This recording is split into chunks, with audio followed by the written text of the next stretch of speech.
Hello my dear students, welcome to my YouTube channel. I am Awadhesh sir. आज मैं फिर आपके सामने हाजिर हुआ एक बहुत ही इंटरेस्टिंग वीडियो लेकर के।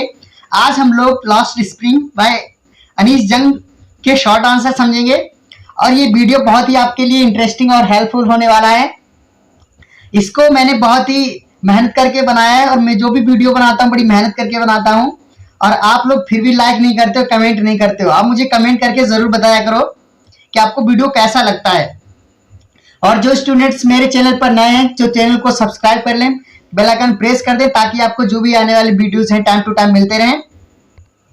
और मैं इसका एक एक वर्ड आपको पढ़ाऊंगा और मैं ऐसे ही पढ़ाता हूं, तो आप पेंसिल लेकर के इसके अर्थों को भी लिखते रहें और इन सबको नोट कर लें। और ये वही प्रश्न है जो आपके सिर्फ आपके बोर्ड एग्जाम में आने वाले हैं। मैंने एक्स्ट्रा कोई प्रश्न नहीं रखे हैं, तो आप इनको अच्छे से प्रिपेयर करें और इस वीडियो को ज्यादा से ज्यादा शेयर किया करो ताकि उन बच्चों का भी भला हो सके जो बेचारे अच्छे से पढ़ाई या ट्यूशन नहीं पढ़ पा रहे हैं, तो उनको भी ये सब प्रोवाइड हो जाए।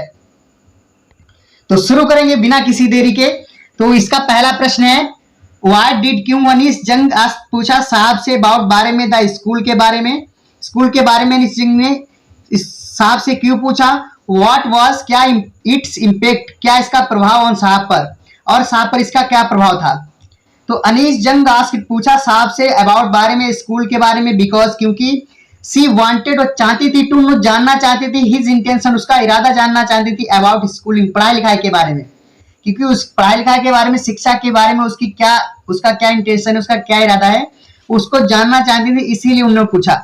इट्स इम्पैक्ट, और इसके प्रभाव ने मेड कर दिया हिम, उसको रेडी तैयार कर दिया, टू ज्वाइन करने के लिए द स्कूल में, स्कूल को। और इस बात को, इस प्रभाव ने क्या किया, उसको स्कूल जाने के लिए तैयार कर दिया।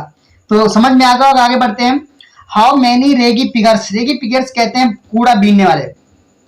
तो कितने कूड़ा बीनने वाले लोग यूज टू लिव रहा करते थे इन सीमापुर दिल्ली, जो दिल्ली में सीमापुर है वहां पर कितने कूड़ा बीनने वाले लोग रहा करते थे।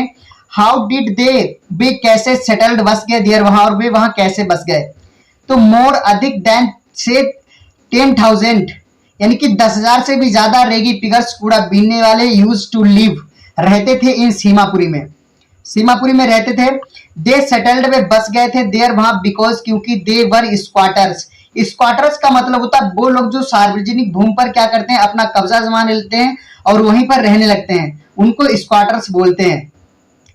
तो वे स्क्वाटर्स लोग थे हु केम, आए थे फ्रॉम बांग्लादेश से इन 1971, जो 1971 में बांग्लादेश से आए थे। तो ये भी आपको अच्छे से समझ में आ गया। आगे बढ़ते हैं। तो अगला प्रश्न इसका नंबर 5 है। मैंने नंबर डाल दिया, मैंने सिर्फ बोर्ड एग्जाम से रिलेटेड प्रश्न करवाए हैं। पीछे वाला 3 था, एक था पहले 1 फिर 3 और अब ये 5। ये प्रश्न है, समझेंगे।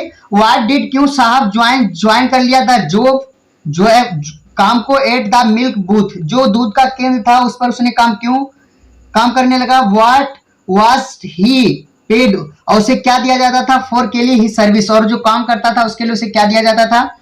साहब ज्वाइन कर लिया था मिल्क बूथ को, दूध वाले केंद्र को, बिकॉज क्योंकि ऑफ हिज पॉवर्टी, अपनी गरीबी के कारण। ही वॉज पेड, उसे दिया जाता था 800 रुपीज, 800 रुपये, एंड ऑल हिज फूड, और उसे सारा खाना मिलता था। तो आगे बढ़ते हैं। हु वॉज मुकेश, मुकेश कौन था। वेयर डिड, कहां से ही, वेयर डिड ही बिलोंग, संबंध रखता था, एंड व्हाट, वो कहां रहता था, कहां से संबंध रखता था, and what was his ambition, और उसकी महत्वाकांक्षा क्या थी। तो मुकेश वास था यंग बॉय, एक छोटा लड़का था, युवा लड़का था। हु बिलोंग, जो संबंध रखता था, to the bangle making family, जो चूड़ियां बनाने वाला परिवार था उस परिवार से संबंध रखता था, उस परिवार में रहता था। फ्रॉम फिरोजाबाद, जो परिवार फिरोजाबाद से था। हिज एम्बिशन, उसकी जो महत्वाकांक्षा थी, वाज थी टू बिकम, बनने की, ये मोटर मैकेनिक, और इसकी जो महत्वाकांक्षा थी वो एक मोटर मैकेनिक बनने की थी। तो ये भी आपको अच्छे से समझ में आ गया होगा। बढ़ते हैं अगले प्रश्न की तरफ। अभी इसका नंबर 8 समझेंगे। इट वॉज हिज कर्म, या उसका कर्म है, हिज डेस्टिनी, उसकी किस्मत है। हु सेड, किसने कहा, दिस, इसको, एंड वाई, क्यों कहा। ये जो बात है, या इसका कर्म है, उसकी किस्मत है, ये बात किसने कही और क्यों कही। तो इट इज है हिज कर्म, उसका कर्म है, हिज डेस्टिनी, उसकी किस्मत है। वाज सेड, ये बात कही गई थी, वाई, मुकेश ग्रैंड मदर, ये मुकेश की दादी माँ के द्वारा ये बात बोली गई थी। बिकॉज क्योंकि सी वॉच्ड, उन्होंने देखा था हर हस्बैंड अपने पति को गो होते हुए, ब्लाइंड अंधा होते हुए, क्योंकि उन्होंने अपने पति को अंधा होते हुए देखा था। विद द डस्ट, धूल से, फ्रॉम जो से थी फॉल्सिंग, जो चूड़ियों को चमकाते थे, जो चूड़ियों से जो धूल उड़ती थी, तो उस धूल से अंधा होते हुए देखा है। द ग्लास, किसको, कांच को, ऑफ बेंगल्स, चूड़ियों को, जो चूड़ियों की जो कांच थे उसको जो पॉलिश करते थे, साफ करते थे, तो चमकाते थे, तो उससे जो धूल उड़ती थी, तो उससे उन्होंने अपने पति को अंधा होते हुए देखा। इसीलिए उन्होंने ऐसा कहा कि ये बच्चों की भी, जब वो पूरी जिंदगी ये चूड़ी का काम करते रहे और अंधे हो गए, तो इस प्रकार ये बच्चों की भी किस्मत है और यही उनका कर्म है। तो ये समझ में आ गया होगा। आगे बढ़ते हैं। व्हाट डज द बेंगल्स सिंबोलाइज, चूड़ियां किसका प्रतीक है। व्हाट इज द रोल, क्या भूमिका ऑफ बेंगल मेकर्स, चूड़ियां बनाने वालों की, ऑफ फिरोजाबाद, जो फिरोजाबाद के चूड़ी बनाने वाले हैं उनकी क्या भूमिका है। तो द बेंगल्स आर सिंबल, प्रतीक है, ऑफ इंडियन वुमेन्स स्वाग, जो चूड़ियां हैं वो भारतीय औरत का जो स्वाग होता है उसकी प्रतीक है।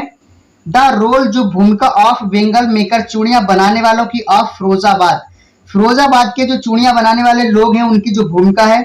इज है दैट कि दे प्रोड्यूस, वे उत्पन्न करते हैं, द लार्जेस्ट क्वांटिटी, बहुत बड़ी मात्रा बेंगल्स, चूड़ियों की, यानी कि वो चूड़ी को बहुत ही मात्रा में, बड़ी मात्रा में तैयार करते हैं। एंड एक्सपोर्ट, निर्यात कर देते हैं, देम उनका ऑल ओवर द वर्ल्ड, और उन्हें पूरे संसार में भेज देते हैं। तो आई होप ये वीडियो पसंद आया होगा। मैंने इसमें ये सिर्फ कुछ गिने चुने प्रश्न करवाए हैं। तो आपको अगर वीडियो हमारा पसंद आया तो वीडियो को लाइक करें, कमेंट करें, और हमारे वीडियो को ज्यादा से ज्यादा आप लोग शेयर किया करो। आप लोग शेयर नहीं करते हो। और जो स्टूडेंट्स हमारे इस चैनल पर नए हैं तो हमारे चैनल को सब्सक्राइब कर लें, बेल आइकन प्रेस कर दें, ताकि आपको आने वाले वीडियोस टाइम टू टाइम मिलते रहें। और आप हमें कमेंट करके जरूर जरूर बताया करो कि आपको कैसा लगता है, क्योंकि आप जब हमें कमेंट करोगे, बताओगे, तो हमें मोटिवेशन मिलता है, और आप सब लोग हमारे मोटिवेशन है। तो आज के लिए बस इतना ही, मिलते हैं किसी नेक्स्ट वीडियो में, तब तक के लिए बाय।